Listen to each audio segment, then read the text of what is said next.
অত্যাচাৰ আগত সেই বিয়া হ'বৰ পৰাই অত্যাচাৰ বিয়া পতাৰ পৰা সি অত্যাচাৰত লাগি গৈছে সুধছি মোক মাটি বাৰী কিমান তোৰ মাটি বাৰী আছে মোক এনেকৈ চৰি দিছে দুখ নালাগে মই মোৰ দুখ নোহোৱা হৈ গৈছে ইয়াৰ ওপৰত কোনো মোৰ হেৰি নহয় আগতে যেনে একেলগে ভাত খাইছিলোঁ মোক সেই ভাতটো খাব নেদে বেলেগকৈ দে বেলেগ কাঁহীত দে মৃত্যু হোৱা বুলি ল'ৰাই মাথা ঘূৰাইছে চুলি ঘূৰাইছে অঁ চুৰে আৰু কাম দাহ কৰিছে এই কাপোৰ ধোৱা মিচিং চিচিং গোটেই আছে তাতে সোমাই দিলোঁ তাৰ পৰা উলিয়াই দিয়ে এই ছোৱালীটোতে কালিৰ দিনটোত সংবাদ মাধ্যম তথা সামাজিক মাধ্যমত চৰ্চাত থকা এগৰাকী আইতা 90 বছৰীয়া এগৰাকী আইতাক নিজ পুত্ৰই যি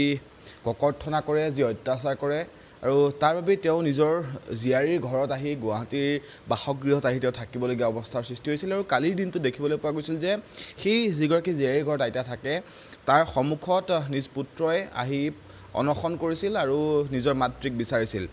আইতাৰ সৈতে কথা পাতিম গোটেইখিনি কথা পাতিম কেলি তাৰ পৰা আইতা গুচি আহিবলগীয়া হ'ল জীয়াৰীৰ ঘৰলৈ কিমান দিন হ'ল তাত কেনেকুৱা ধৰণৰ অত্যাচাৰ কৰিছিল পুত্ৰই গোটেইখিনি কথা আইতাৰ সৈতে পাতিবলৈ যত্ন কৰিম আইতা নমস্কাৰ জনাইছোঁ হয়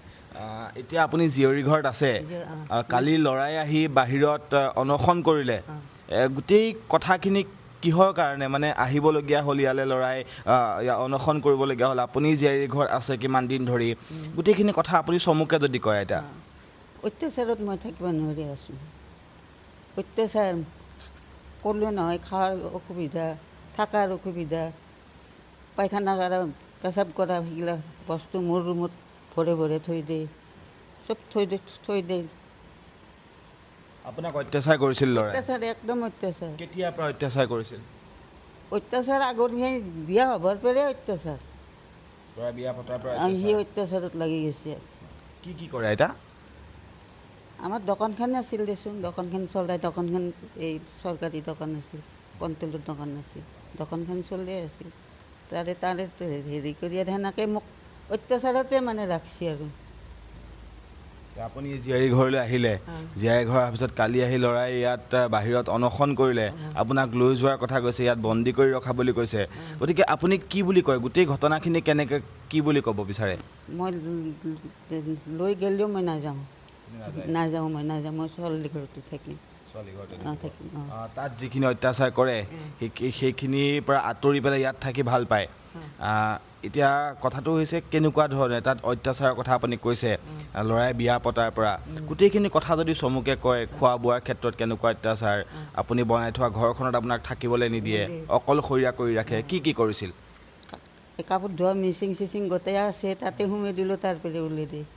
এই ছোৱালী দুটাই নাতি দুটাই ল'ৰাই কি কৰে আপোনাক ল'ৰাই নানা ধৰণৰ অত্যাচাৰ কেনেকুৱা ধৰণৰ অত্যাচাৰ তই ওলাই যা ঘৰৰ পৰা উলিয়াই দিয়ে আপোনাক আৰু কি কয় কিছুমান অত্যাচাৰ বেলেগকৈ কৰি থাকে বেলেগ অত্যাচাৰ কৰে মই পাহৰিয়ে যাওঁ মাৰপিট কৰে নেকি আইতা মাৰা নাই মাৰপিট কৰা নাই মাৰপিট মানে কৰিছে নকৰে নহয় সুধছি মোক মাটি বাৰী কিমান তোৰ মাটি বাৰী আছে মোক এনেকৈ চৰি দিছে চৰি দিছে মাতৃক চৰিয়াই দিছে ইয়াত মোক হিচাপটো ধৰিছে মই কেনেকৈ জানিম এতিয়া মই কিনা মাটি সিটো কিনা নাই মই বহুত কষ্ট কৰি মাটি কৰিছোঁ যিগিলা শহুৰৰ মাটি আছে আৰু মই বেছিকৈ কৰিছোঁ পিতেক থকাৰ পৰাই আমাৰ দুয়োটাৰে এইগিলা হেৰি আৰু মাটি বাৰীগিলা এতিয়া আপুনি শান্তিত ইয়াত আছে শান্তিত আছোঁ মই মুখ্যমন্ত্ৰীক কিবা ক'ব বিচাৰে নেকি মুখ্যমন্ত্ৰীক কি বুলি ক'ব মামাক কি বুলি কয় মামাইতো চবকে চায়ে আছে মোকো যাতে চাই দিয়ে আৰু এইখিনি অশান্তিৰ পৰা মুক্ত কৰিব লাগে কালি ল'ৰাৰ লগত কি কথা পাতিলে বাহিৰত কথা পাতিছিলে আপুনি ল'ৰাৰ লগত নাই মই কথা পতা নাই তেওঁ কিবা কৈছে নেকি আপোনাক একো কোৱা নাই আপোনাক একো কোৱা নাই মইহে হেৰি কৰিছোঁ মই মাৰিছোঁ আপুনি ল'ৰাক মাৰিছোঁ মই চেণ্ডেলেদি দুখ লাগে এতিয়া কথাখিনি ভাবিলে দুখ নালাগে মোৰ দুখ নোহোৱা হৈ গৈছে ইয়াৰ ওপৰত কোনো মোৰ হেৰি নহয় আপোনাক যিখিনি অত্যাচাৰ কৰিছিল সেইখিনি কথা ভাবিলে দুখ লাগে নে নাই লাগে দুখ লাগে কেনেকুৱা ধৰণে গোটেইখিনি কথা অকণমান চমুকৈ কওকচোন কেতিয়া কেনেকৈ কি হৈছিল গোটেই প্ৰথমৰ পৰা যদি কয় ভালকৈ প্ৰথমৰ পৰাই মই কৈ আছোঁ প্ৰথমৰ পৰাই কৈ আছোঁ অত্যাচাৰটো আৰু নানা ধৰণৰ অত্যাচাৰে কৰি থাকে খাৱাই বৱাই আগতে যেনে একেলগে ভাত খাইছিলোঁ মোক সেই ভাতটো খাব নেদে বেলেগকৈ দে বেলেগ কাঁহীত দে বেলেগ বাচনত মোৰ যিগিলা বাচন আছে সেইগিলাখনত নেদে বেলেগকৈ খাব দিয়ে বেলেগকৈ নে চাকৰকো সেনেকৈ নেদে আগতেতো একেলগে খাইছিল গোটেইখিনি একেলগে খাইছিলোঁ নাতি নাতিনীয়েও অত্যাচাৰ কৰে ঐ বাপ সেই দুটাৰ আৰু বেছি সিহঁতৰ যিগিলা লেতেৰা তোমালোকেতো জানাই সেইগিলা মোৰ ৰুমৰ ভিতৰতে সোমাই থৈ দিয়ে মোৰ বিচনাৰ তলত থৈ দিয়ে তাত থৈ দিয়ে তাত আপুনি কিবা কয়নে সিহঁতক মই একো নকওঁ মই গালি চালি একোৱে নামাতো আলহীৰ লগত কথা পাতিবলৈ দিয়ে নে নিদিয়ে আলহী গেলি আলহীলৈকে আমাৰ নিজা কথা সি মই আলহী গেলে মই নুশুনাওঁ ঘৰুৱা কথা মই সেইগিলা বাপা নুশুনাওঁ ঘৰুৱা কথা ঘৰতে আছে যিটো বেয়া পাইছোঁ সেইটোৱে আছে মই বেলেগ নকওঁ আপুনি ইয়ালৈ কেলৈ আহিলে ছোৱালীৰ ঘৰলৈ কেলৈ আহিলে ছোৱালী আনিবলৈ গ'ল নে আপুনি নিজে আহিম বুলি ক'লে মই নিজে আহোঁ বুলি কৈছোঁ মোক আপুনি মালিগাঁৱৰ সৰু ছোৱালী ঘৰটো আছিলে কেইদিনমান তাতো 1 বছৰ আছোঁ তাতো 1 বছৰ আছে তাত থাকোঁতেও তাতো এনেকুৱা কৰিছে নেকি তাতো যায় মাজে মাজে যাই কৰি যায় সিহঁতে আৰু অলপমান লাজ নাপাব না তাতে মালিগাঁৱতো যায় সি অত্যাচাৰ কৰিছে